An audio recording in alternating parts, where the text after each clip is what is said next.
नमस्कार, स्वागत है आपका। आप देख रहे हैं न्यूज नेशन। मैं हूं आपके साथ संजय यादव, मेरे साथ अंजीत हैं और साथ में रोहन मौजूद है। लेकिन आज चर्चा होने वाली है वक्फ बोर्ड को लेकर, और जो आज कमेटी की बैठक हो रही थी उसको लेकर क्या कुछ घमासान हुआ है कि क्या यहां पर ऐसी बात बोली गई थी जिसके बाद दो नेताओं के बीच में यहां जबरदस्त तरीके से खींचतान हो गई। खींचतान का मतलब आर्गुमेंट शुरू हो गया और उसके बाद परिस्थितियां ऐसी हो गई कि कांच की बोतल जो टेबल पर पटक दी गई।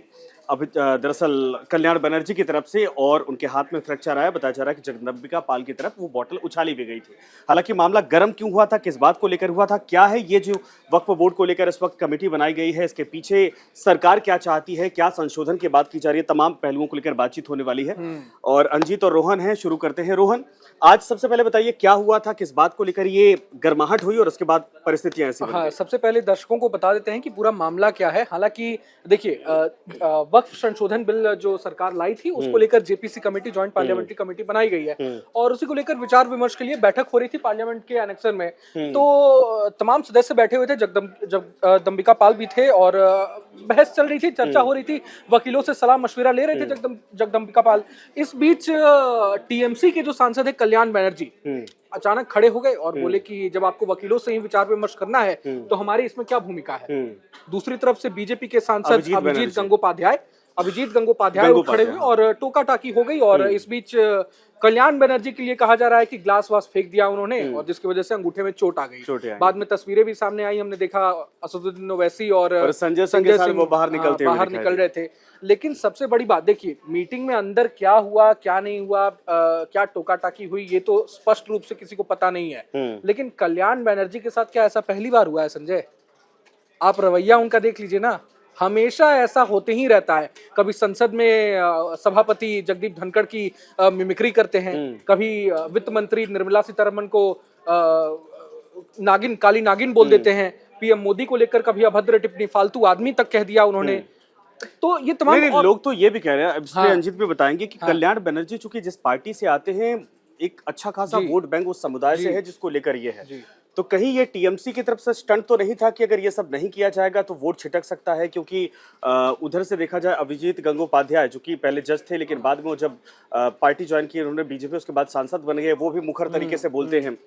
क्या ये सिर्फ वोट बैंक को बचाने के लिए स्टंट के तौर पर है, या फिर चूंकि अभिजीत बनर्जी को लेकर जो पहले से था, ठीक है, वो भी अपने हिसाब से करते रहते हैं, ये बीच में कोई राजनीतिक ये चाल है? देखिए संजय, पिछले बार जब अभी नीति आयोग की बैठक हुई थी, टीएमसी की मुखिया ममता बनर्जी की बात कर लीजिए ना, कल्याण बनर्जी चलिए अलग चीज है, ममता बनर्जी मुखिया, नीति आयोग की बैठक में कितना हंगामा उन्होंने काटा था ये सबने देखा था, है ना।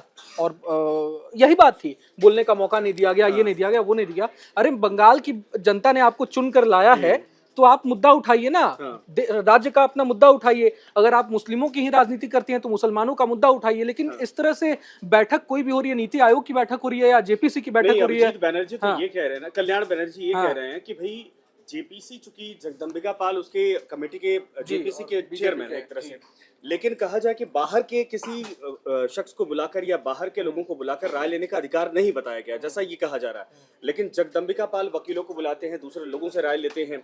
क्या ये उचित था? इसी बात को लेकर विवाद की बात सामने आ रही है। देखिए, उचित और अनुचित तो हम नहीं कह सकते हैं, लेकिन अगर विचार विमर्श हो रहा है तो बाहर के अगर किसी वकील को ही बुलाकर या चाहे मान लीजिए किसी विशेषज्ञ को बुलाकर अगर सलाह मशविरा लिया जा रहा है तो इसमें गलत क्या है? नहीं, कहा जा रहा बाहरी लोगों को नहीं बुलाया जा रहा। अच्छा, नहीं, लेकिन एक ज्वाइंट पार्लियामेंट्री कमेटी होती है, वो चाहे तो राय ले सकती है मेरी समझ से, क्योंकि वो बनाई ही इसीलिए जाती है। अगर सांसद ही तय कर लेते तो संसद चलने के दौरान ही तय हो जाता है, इसीलिए जेपीसी में जाता है ताकि बाकी लोगों की भी राय जरूरत पड़े तो कानूनी राय ली जा सके और फिर पार्टियां इससे कितनी सहमत हैं उनकी भी राय आ जाए।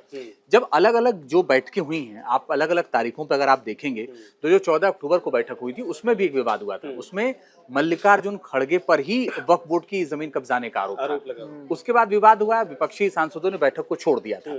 तो जब ये बैठक हुई तब विवाद हुआ है। अभी वक्फ बोर्ड को लेकर के भाई सरकार बिल लेकर के आई थी, अभी जेपीसी में है, तो जेपीसी के जो अध्यक्ष हैं वो जगदम्बिका पाल, उनको बार बार ये कहा जा रहा है कि भाई पत्र लिख करके उनको हटाया जाए। तो हटाने का सोल्यूशन तो कोई है नहीं और भाई पक्ष का ही रहेगा। बाकी अलग अलग पार्टियों से तमाम सांसद हैं, उसमें बहुत सारे सांसद हैं अलग अलग पार्टियों से। लेकिन विवाद होना मेरे नजरिए से गलत है। आपको जेपीसी ज्वाइंट पार्लियामेंट्री कमेटी इसलिए बनी ताकि आप अपनी बात रखें। बिल्कुल। जो वो रिपोर्ट आएगी वो संसद के पटल पर रखी जाएगी, फिर उस पर चर्चा होगी। ऐसा नहीं कि जो वो है वो ऐसे ही हो जाएगा। अब वो विवाद में ही अगर उंगली में चोट लग जा रही है तो भी गलत है। पार्लियामेंट मेंबर होने के नाते पार्लियामेंट मेंबर होता है। आज की तारीख में वही सबसे बड़ा है, जनता चुनकर के भेजती है। लेकिन जो हो रहा है, क्या राजनीति इस स्तर पर आ जाएगी? नहीं होना चाहिए। लेकिन अब विवाद होगा, इस पे और ज्यादा विवाद होगा। उसका कारण यह है कि जो अगली बैठक होगी, अब देखिए इसमें क्या हुआ है कि सस्पेंड कर दिया गया है। अगली बैठक में ये शामिल नहीं हो पाएंगे। अगली बैठक में शामिल नहीं हो पाएंगे, इसका मतलब ये है कि जो विपक्ष के सांसद है वो कह देंगे कि हम भी बहिष्कार करते हैं। आवाज दबाने की कोशिश। फिर अगली बैठक का इंतजार करना पड़ेगा। तो ये सब होता आएगा। लेकिन मूल बात यह है कि वक्फ कानून में अगर बदलाव की बात है तो उस पर चर्चा होनी चाहिए। और आप भी भाई, विपक्षी तो मांग कर रहा था जेपीसी गठन कर दिया जाए, सरकार थोड़ी मांग कर रही थी। तो जब विपक्षी मांग कर रहा था और विपक्ष के सांसद ही ऐसा कर रहे हैं, अब वहां क्या हुआ था ये खबरों में है सिर्फ, जो छपा है, जो बात हो रही है। दोनों नेता है, कुछ लोग तो ये भी कह रहे हैं कि ये व्यक्तिगत तौर पर जो आपसी रंजिश है, गंगोपाध्याय के साथ, गंगोपाध्याय दोनों बंगाल से ही आते हैं, एक बीजेपी से, एक तो वहाँ बीजेपी वर्सेस टीएमसी की जो पॉलिटिक्स है या फिर जिस तरीके से एग्रेसिव होते हैं, ये भी मसला होता है। जो जिरा हुई, जो चर्चा हुई, जो विवाद हुआ, सब बंगाली में हुआ, न इंग्लिश में न हिंदी में हुआ। आधे लोगों को समझ में नहीं आया। लोग ये भी कह रहे हैं कि इसको ट्रांसलेट करके हमें बताया जाए। तीसरा है कि सियासी मैसेज इसलिए देने की कोशिश की गई है कि कई राज्यों में उपचुनाव है, वक्फ बोर्ड को लेकर ध्रुवीकरण भी हो सकता है। दूसरा ये है कि जब ओवैसी साथ में आते हैं, संजय सिंह जैसे नेता साथ में बाहर निकलते हैं, तो इसका मतलब भी दूर तक जाता है। क्या मैं इसीलिए बार बार पूछ रहा कि इसके पहले मीटिंग हुई तो इस तरीके से बवाल की खबर नहीं थी, लेकिन इस बार इस बवाल के पीछे वजह क्या है?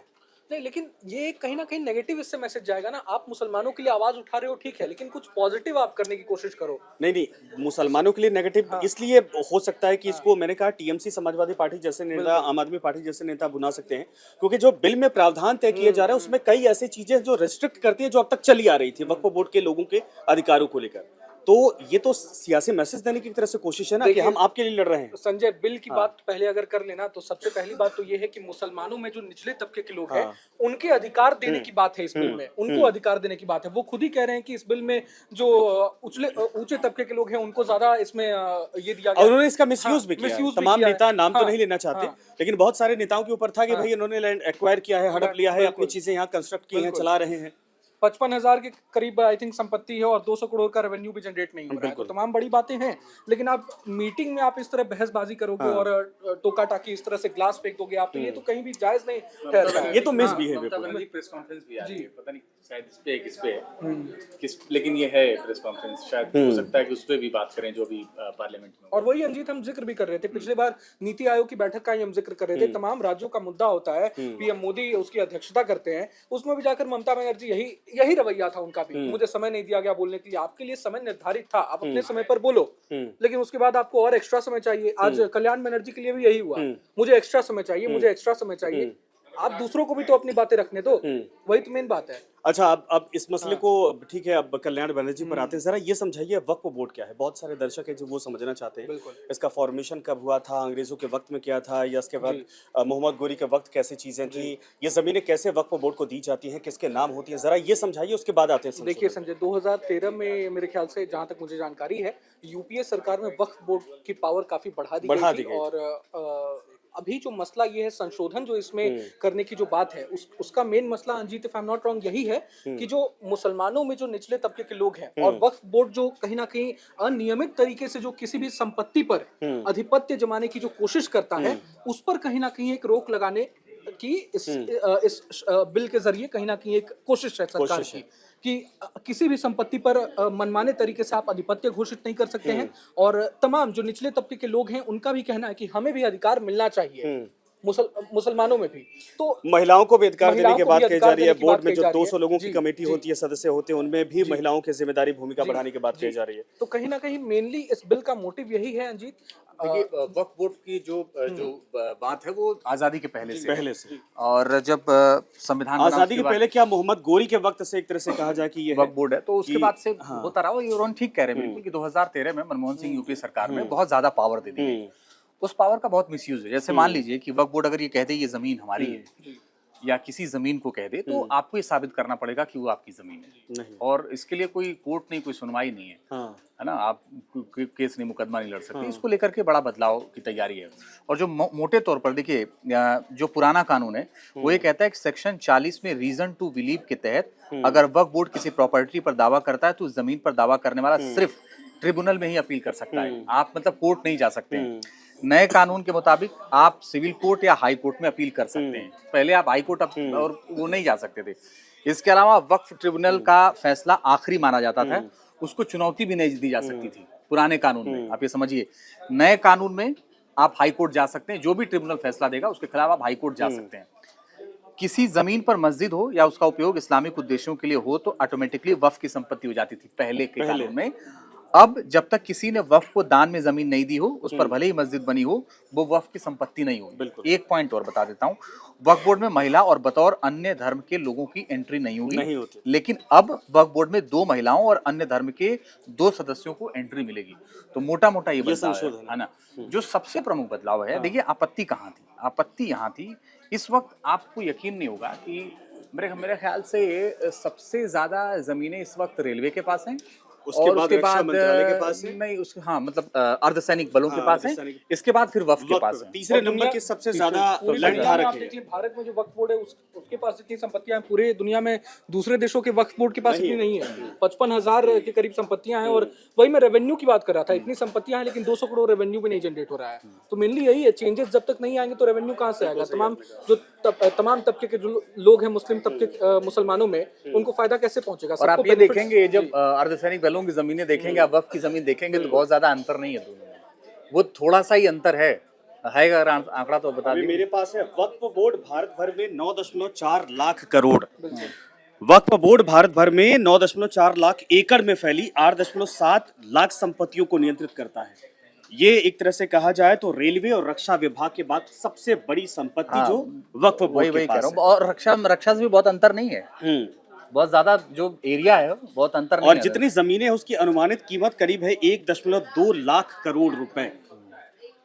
यानी आप सोचिए कि हिंदुस्तान, इसीलिए तो दावा करते हैं कई धर्मगुरु जो कहते हैं कि ये जमीन, ये बिल्डिंग, ये इमारत वक्फ बोर्ड पे बनी हुई है। अभी तो हाल ही में इस बात को लेकर भी विवाद हुआ था। और यही आपत्ति है लोगों को कि आप अगर किसी जमीन पे हाथ रख दीजिए तो वक्फ बोर्ड की हो जाती है, यही आपत्ति है।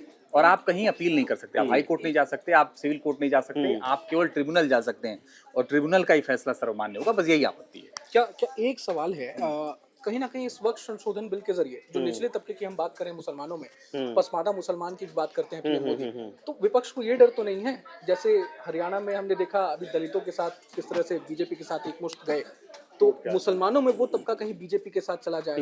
विपक्ष को कहीं ना कहीं डर तो इसी बात का है। विपक्ष को है, और सबसे बड़ी चीज है कि जितने मुस्लिम समुदाय से जो बड़े लोग हैं, प्रभावशाली लोग हैं, असल में ये उनका रुतबा, उनका पावर, उनके पकड़ कम करने को लेकर भी है। उनको डर इस बात का है कि अगर सरकार ने ये अधिनियम, ये जो संशोधन है, इसको पारित करवा लिया तो फिर उनके अधिकार कम हो जाएंगे। जो मुस्लिम समुदाय में उनका दबदबा था या उनका रुतबा था, वो चीजें कम होनी शुरू हो जाएंगी। इसको लेकर बहुत सारे बड़े नेताओं का ही है। शिया मुसलमानों को भी एम्पावर करने की इसमें खास शिया मुसलमानों, अगर मैं यूपी बिहार की बात करूं तो यहाँ पर लगभग 32 वक्फ बोर्ड की छोटी छोटी समितियां बनाई गई हैं, जिनमें सिर्फ 2 शिया मुसलमान जो लखनऊ से हैं।